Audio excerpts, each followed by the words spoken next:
नमस्कार दोस्तों, GSTR 9C पे काफी सारी क्वेरीज आई कुछ एक टेबल्स को लेके कि क्या ये टेबल भरना मैंडेटरी है या ऑप्शनल है।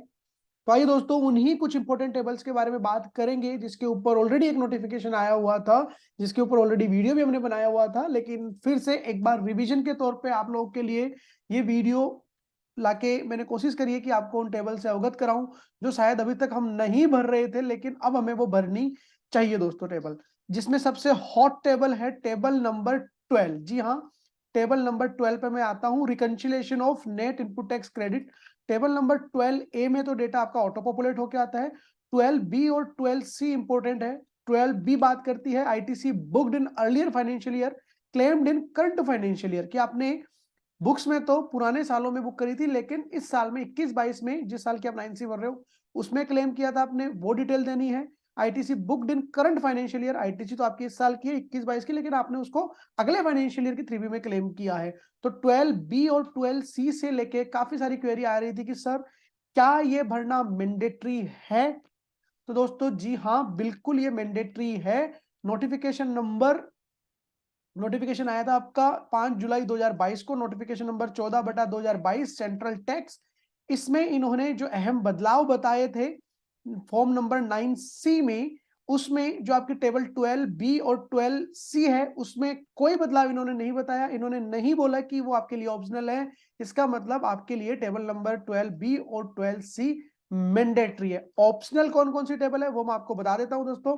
तो इन्होंने बताया कि पैराग्राफ 4 में जहां जहां 19-20 और 20-21 लिखा हुआ है, वहां आप 21-22 और ऐड कर दो। तो पैराग्राफ 4 में बात करता है टेबल नंबर 5B से लेके 5N तक। जी हाँ, टेबल नंबर 5B से लेके 5N जो पहले भी ऑप्शनल थी, जिसमें बात करता था reconciliation of gross turnover. Table number 5B में आप अनबिल्ड रेवेन्यू की डिटेल देते थे, अनएडजस्ट एडवांसेस की डिटेल देते थे, डीम्ड सप्लाई क्रेडिट नोट से रिलेटेड डिटेल देते थे, ट्रेड डिस्काउंट की डिटेल देते थे। काफी सारी डिटेल आप जो दे रहे थे वो पहले भी ऑप्शनल थी, मैंडेटरी नहीं थी। आप अगर आपके अगर पास रेडीली अवेलेबल है वो डिटेल आप देना चाहते हो, कोई दिक्कत नहीं है।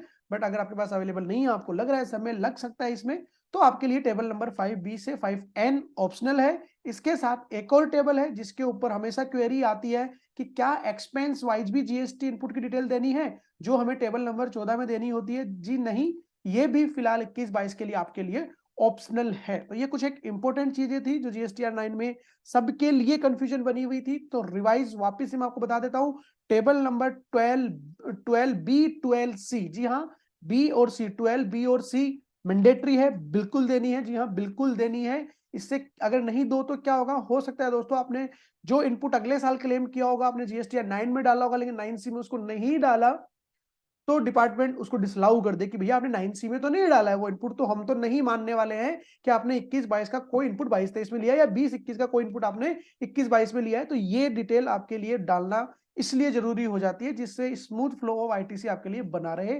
टेबल नंबर 14 बिल्कुल ऑप्शनल है, टेबल नंबर 5B से लेके 5N तक ऑप्शनल है। इसके अलावा बाकी सारी आपके लिए मैंडेटरी है। तो केवल ऑप्शनल होगी table number 5B to 5N, table number 14, बाकी सब मैंडेटरी है, आपको देनी है, बिल्कुल देनी है दोस्तों, अगर आपके ऊपर एप्लीकेबल है तो। और आप सबको पता है टर्नओवर 5 करोड़ से ऊपर है हमारा, तो ही जीएसटीआर 9C हमारे लिए एप्लीकेबल है फाइनेंशियल ईयर 21-22 के लिए भी दोस्तों। अगर आपको वीडियो पसंद आया हो, अपडेट पसंद आई हो, तो वीडियो को लाइक करें, चैनल को सब्सक्राइब करना ना भूले।